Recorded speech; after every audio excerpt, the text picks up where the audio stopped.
Prvýkrát v živote som si kúpila voňavku bez toho, aby som ju vôbec ovoňala. A taktiež to je moja prvá gourmand voňavka. Čo je sila je, že bola úplne nová a nemali tam testery. Spravila som ententičky, lebo boli tam rôzne, páčila sa mi tam ešte jedna, že marshmallow, ale táto ma ťahala celkom k sebe, lebo je to, že vanila a myslím si, že keď je to moja prvá vôňa, tak vanila bude taká, že vyhovujúca. Poďme ju skúsiť, či som vybrala dobre. Platila som 48 € úplne, že na blind. Proste nevedela som, že či mi bude chutiť alebo nie.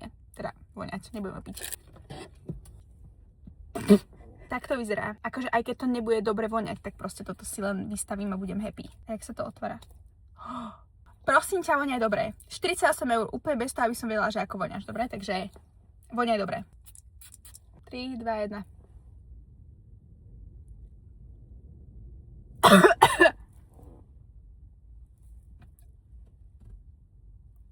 Oh môj bože.